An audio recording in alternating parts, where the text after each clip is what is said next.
নমস্কার বন্ধুরা, দাসকরণ studio YouTube চ্যানেলের পক্ষ থেকে আপনাদের সবাইকে স্বাগত জানাই। বন্ধুরা, আজকে আমরা দেখাবো কিভাবে কৃষক বন্ধুর আইডি আপনি বের করাতে পারবেন। খুব সহজেই কৃষক বন্ধুর আইডি আপনি বের করাতে পারবেন মোবাইল ফোনের মাধ্যমে বা কম্পিউটারের মাধ্যমে। তো চলুন শুরু করি। প্রথমে আমি ক্রোম ব্রাউজারে লিখে দেবো কৃষক বন্ধু বলে, দিয়ে সার্চিং করব। দিয়ে এই প্রথম অপশানটাতে আপনি ক্লিক করবেন। সেকেন্ড অপশান দিয়ে ক্লিক করবেন কৃষকদের তথ্য বলে, দিয়ে এখানে আপনি ক্লিক করবেন ভোটার, আধার, যে কোনো আইডি দিয়ে আপনি এখানে খুলতে পারেন। মোবাইল নাম্বার অনেক কিছু আছে, আমি ভোটার কার্ড দিয়ে খুলছি। ভোটার কার্ড দিয়ে এবার আইডি এখানে বসিয়ে দেবো, ভোটার কার্ড আইডি আমি বসিয়ে দিচ্ছি।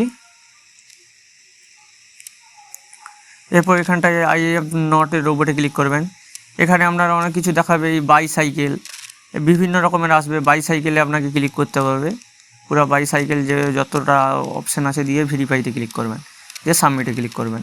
দিলে আপনার কাস্টমারের দেখিয়ে দেবে সব কিছু ডিটেলস। 2 নম্বর কেবি আইডি বলে, এটা কৃষক বন্ধুর আইডি, আপনি এটা সব জায়গায় দিতে পারবেন যেটা আপনার লাগবে, দিয়ে প্রিন্ট করে নেবেন, কাস্টমারকে প্রিন্ট করে দিবেন। ভিডিওটি ভালো লাগলে অবশ্যই লাইক, কমেন্ট, শেয়ার এবং সাবস্ক্রাইব করবেন এই রকম নতুন নতুন ভিডিও পাওয়ার জন্য।